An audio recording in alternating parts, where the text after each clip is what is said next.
Hello mga insan, mga titos, mga titas, mga kuyas, mga ates, mga panyero at panyeras.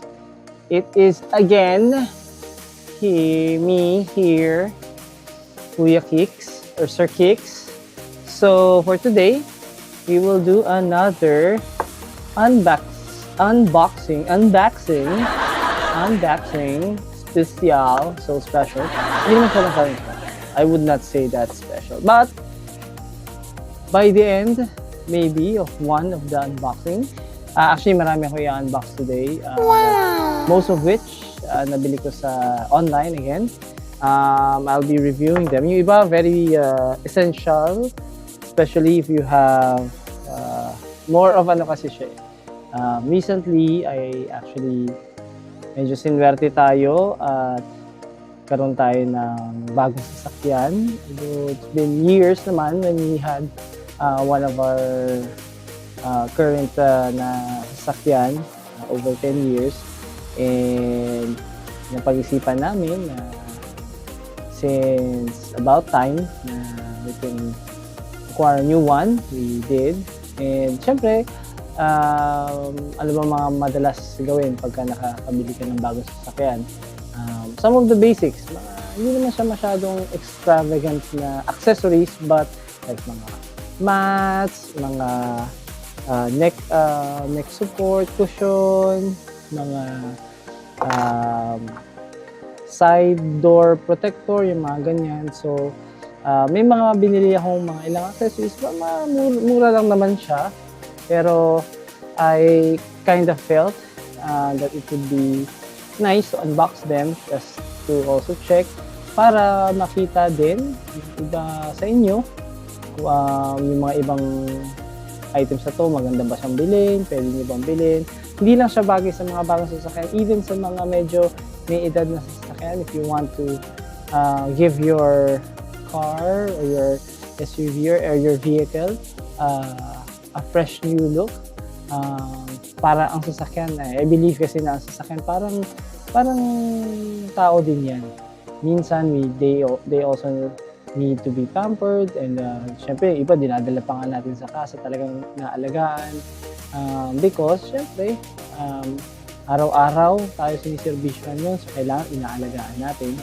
So every once in a while kailangan i-pamper nyo din sila, pa-car wash, pa-wax, yung iba pinapasiramic coat, tapos yung iba binibilan ng bagong floor mats, dinadagdagan ng mga accessories para mapaganda, mapagwapo. So, yung mga i-unbox mo today is just a few of the things na nakita ko na magandang ma-acquire if you have the time and you would like to also spend a little for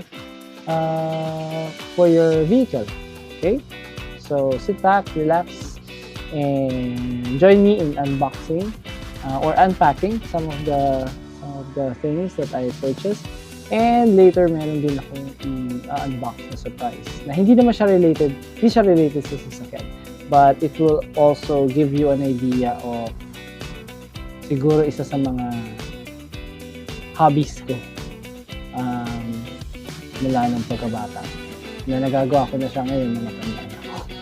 So, sit back and please join me as we unbox today. Okay, hello again mga panyeros, titos, titas, kuyas, ates, mga insan. So for the first item today, I will unbox this. Okay.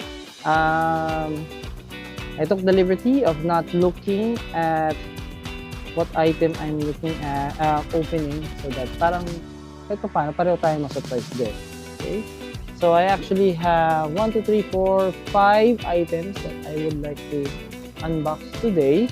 And what we call this, maliliit na, well, hindi naman sila big items that na kailangan ko na medyo mamahalin, kumbaga. So I believe these are all budget-friendly items. So kaya ko din sila gusto i-share, i-unpack with you guys. because I believe makakatulong to sa inyo or sa mga vehicles nyo. So I will review the ones. Again, most of this online purchase is from our favorite online shopping app, Shopee. So this is a automobile interior accessory. Ito yung ano, I believe ito yung front dashboard cover. Okay, uy, ayos siya. Meron pang kasamang tela na maganda. Medyo embroidered and microfiber siya. Siguro, I guess, libre siya with the package. Meron siya, ano to? Carry and floor. I'm not sure what this is for. Nakalagay doon, those who obey faith are moral. Those who control their own fate are strong. Okay. So I guess it's an air freshener most likely. Para sa yung mga pine tree yung nakasabit yung alam mo yung sa rearview mirror. Pero naka-seal kasi siya eh. So hindi ko siya maamoy. Siguro pag binuksan ko ito, naamoy nito. So we will find that out later on. Pero ito siya. Okay. So binili ko siya para doon sa aming bagong sasakyan, which I will put a video, or I will share the video as well later. Paano siya. So ito yung sa dashboard. Okay.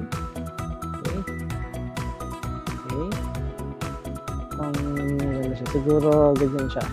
Bale, kung saan ako nakaupo, ito yung I'm the windshield. Kasi on your side is yung harap. So, you watching this,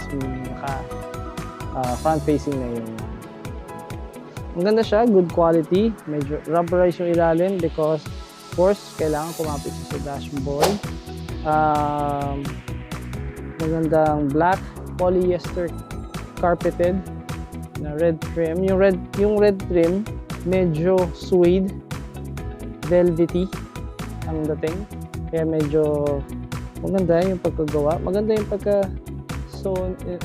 pagkatahi niya. Mukhang good quality naman. Okay. And this one is costing, let me check my app. Okay. This one cost me, buksan lang natin para at least alam din ng mga nanonood. This is costing, ano yun? Okay. What? Dashboard cover pad. This cost at 639 pesos. Mura lang. Diba?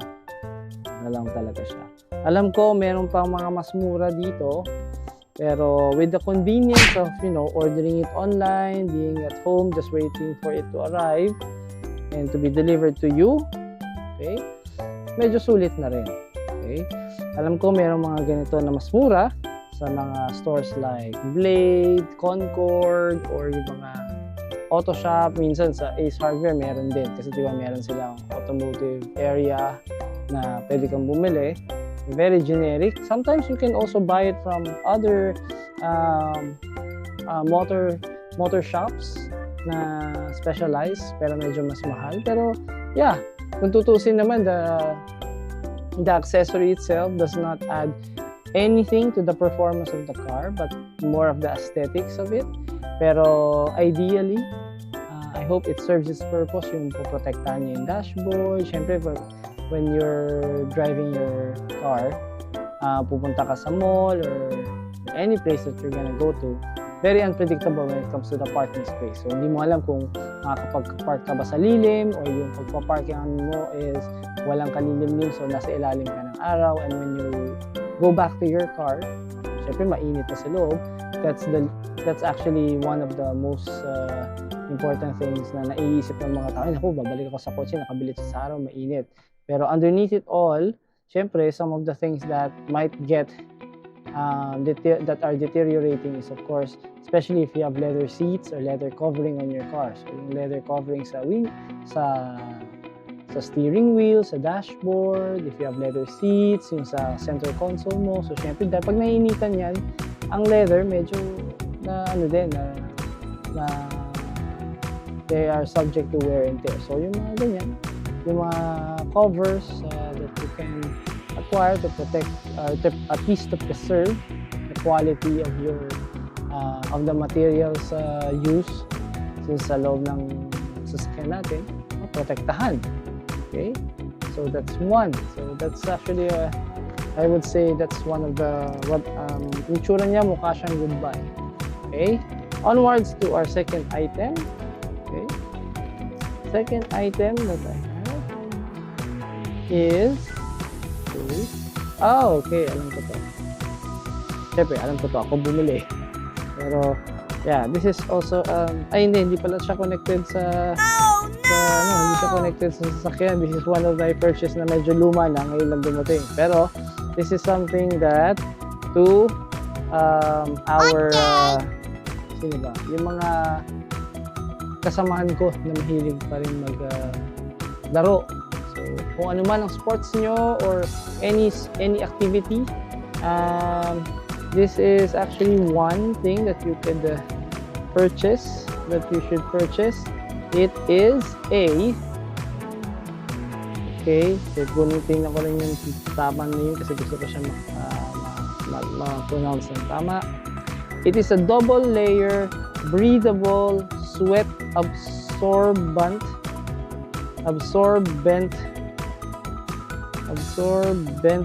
quick drying headband sports running high elastic. Haba naman ng pangalan, basta headband siya. Okay, it is a sports headband. Now I will give you a brief background kung bakit ko siya binili. Okay, obviously one of my favorite sports growing up is basketball and volleyball. I was a former volleyball varsity player sa school namin. So, noon pa yun, matagal-tagal pa. Pero, dahil naglalaro naman ako ng volleyball at hindi naman mahaba ang buhok ko, hindi ko naman kailangan mag-headband. Plus, I kinda like yung feeling na yung naglalaro ka, nag-workout ka, yung pawis mo tumatagak-tak.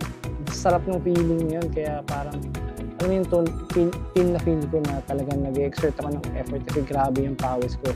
So, talagang when mababa yung pawis dadali sa mukha mo and everything. Siyempre, hindi pa ako balbasarado, hindi pa so diretso.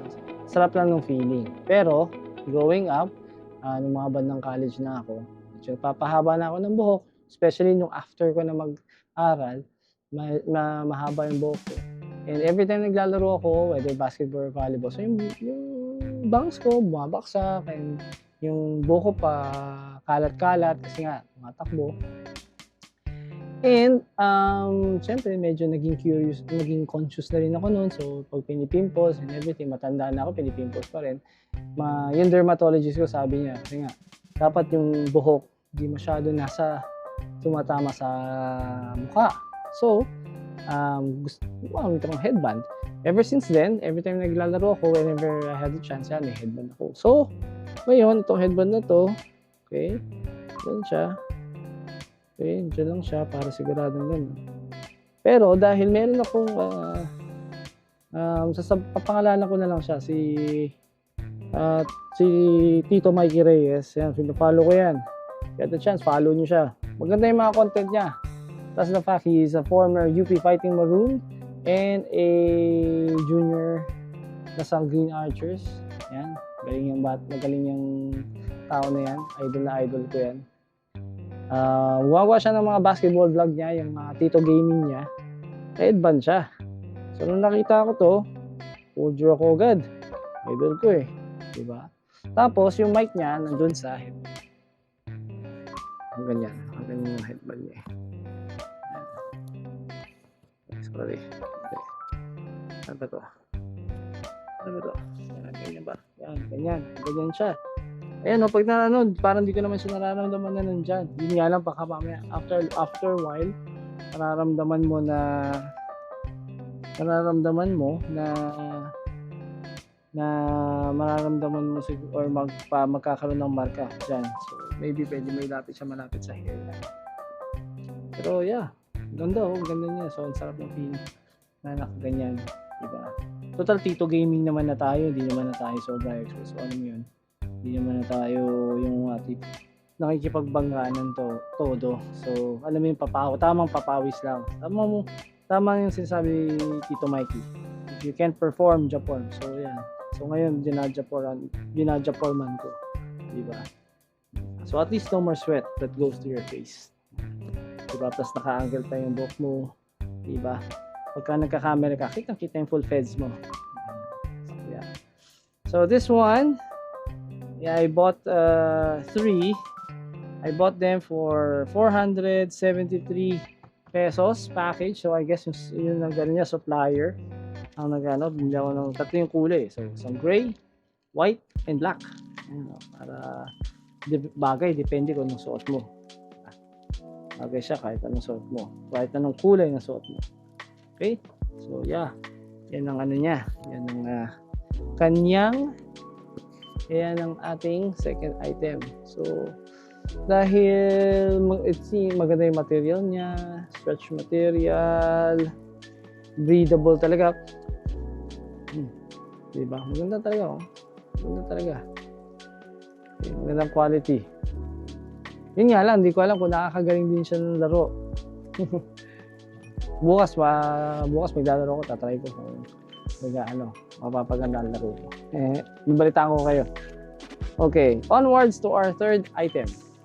Okay, our third item. Okay. Our third item, this is, medyo mabigat siya. Mabigat siya na weight-wise, mabigat siya. This is anong tawag dito? This is a automotive zinc alloy 1-button start protection cover. So it's more of a decorative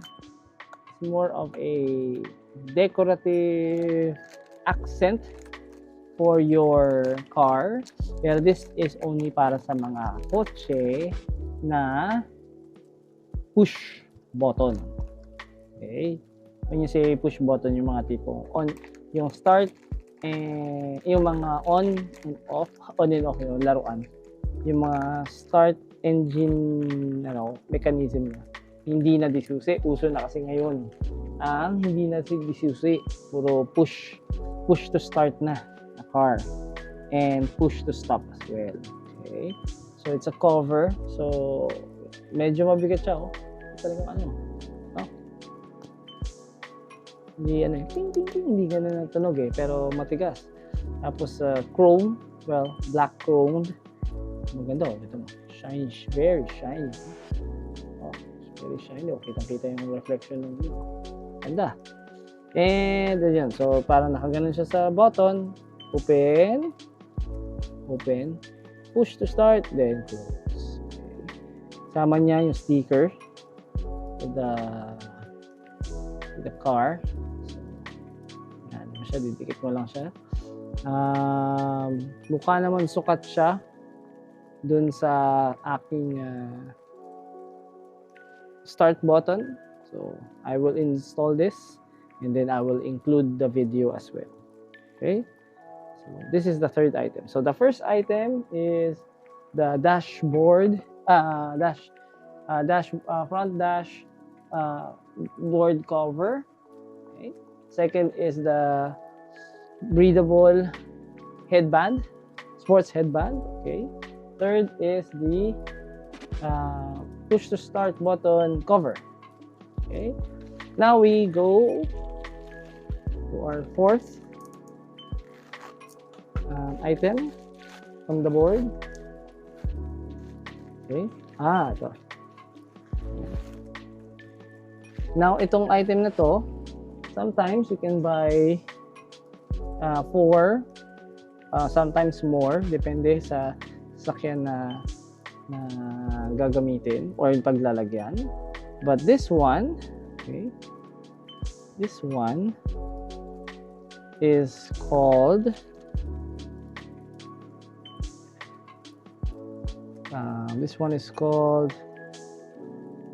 okay, multi-purpose universal roof armrest full cover. Okay, it is wear resistant, scratch resistant, 2 handles. So ito yung para dun sa in my car's case, sa passenger side at saka sa dalawang passenger side sa likod meron. Sa driver side wala. Ito yung parang sabitan na nasa gilid when you're riding a car. Okay? So excuse me. Minsan may ibang tao hindi naman gumagamit nun. Pero yeah, for the armrest, yan, sabitan. Yung iba ginagamit din yung sabitan for their suit or their coat or their jackets or their dress na ginagamit nilang hangirain sa likod. Okay? So, ito yung nilalagay, nilalap around dun sa sabitan na yun. Okay? I bought 3 kasi my car needs 3. Wala naman dun sa side ko, sa driver. So, kaya ako piniling brown because the accent of the inside is brown. Okay? Kaya para medyo uniform naman yung itsura niya. Okay? And now we're down to the last item. So we have opened 4 of my package for the day. So bago man tayo matapos, thank you by the way for accompanying me in unboxing. Now we go to the last one. Okay, the 4th and last one. Okay, so ito definitely something that kahit na hindi bago ang sasakyan, pwedeng bilhin ng kahit sinong car owner or car user. Okay, this is a car key cover. Okay, now the new car that we bought kasi it has two keys, isang his and hers. I'm not sure if the dealer that we bought it from was thinking na ito gagamitin ito na mag-asawa. Pwede natin silang issue ng his and her na susi. Most of the keys nowadays are wireless based, and most of the what they call this, most of the keys that are also being used are keyless. So it's more like hawak mo na siya, everything will start, ganon. Okay, now since me and my wife will be using the car alternately, so she has her key and I have his key. Yung her key is white, his key is black. So syempre sa kanya yung white, akin yung black.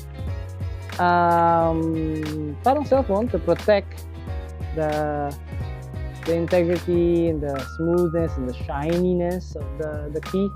Bumili ako ng protection for it as well. Okay, so ito siya. Okay. Okay. And I have to admit, ito simple lang siya. Okay. Very simple kasi cover talaga siya to the key. Okay. Black, purple.